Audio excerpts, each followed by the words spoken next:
কোন আজানে কোনো নামাজ পড়া হয় না?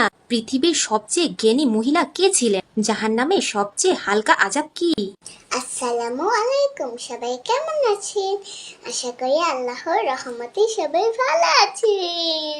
আপনারা যেহেতু আমাদের প্রশ্নের উত্তর এই ভিডিওগুলা বেশি পছন্দ করে, তাই আবারও কিছু প্রশ্নের উত্তর নিয়ে চলে আসলাম। তবে কিন্তু মনোযোগ দিয়ে শুনবেন, কেমন?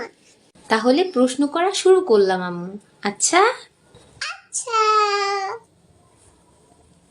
1 নাম্বার প্রশ্ন, কোন আমল করলে পাপ শুকনো পাতার মতো ঝরে পড়ে? সালাম দিয়ে মুসাফা করলে। 2 নাম্বার, কে সর্বপ্রথম বায়তুল মাল প্রতিষ্ঠা করেন? হযরত আবু বকর সিদ্দিক রাদিয়াল্লাহু। 3 নাম্বার, আল্লাহ তাআলার নাম ও গুণাবলী সংখ্যা কত? অগণিত। 4 নাম্বার, কোন নবী হাতে লোহা ধরলে লোহা নরম হয়ে যেত? হযরত দাউদ আলাইহিস সালাম। 5 নাম্বার, কোন নবীকে কাফেররা আগুনে ফেলেছিল?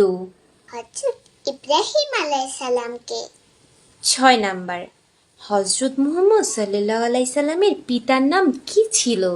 আব্দুল্লাহ।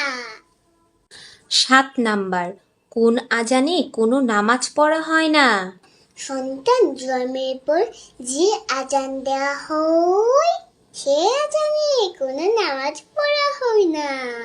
8 নাম্বার, রাসূল সাল্লাল্লাহু আলাইহি সাল্লামের জীবনের শেষ নামাজ কোন ওয়াক্তের ছিল? মাগরিবের রক্ত ছিল। 9 নাম্বার, পৃথিবীর সবচেয়ে জ্ঞানী মহিলা কে ছিলেন? আম্মাজান আয়েশা রাদিয়াল্লাহু আনহা। 10 নাম্বার, জাহান্নামে সবচেয়ে হালকা আযাব কি? জাহান্নামে এক জোড়া জুতা। 11 নাম্বার, আল্লাহর আরশের নিচে কোন জান্নাত অবস্থিত? জান্নাতুল ফেরদাউস। 12 নাম্বার, পবিত্র কোরআনে জাহান্নাম শব্দটি কতবার এসেছে? ৭৭ বার এসেছে। 13 নাম্বার, কোন নবীকে মাছে গিলে ফেলেছিলেন? ইউনূস নবীকে মাছে গিলে ফেলেছিলেন।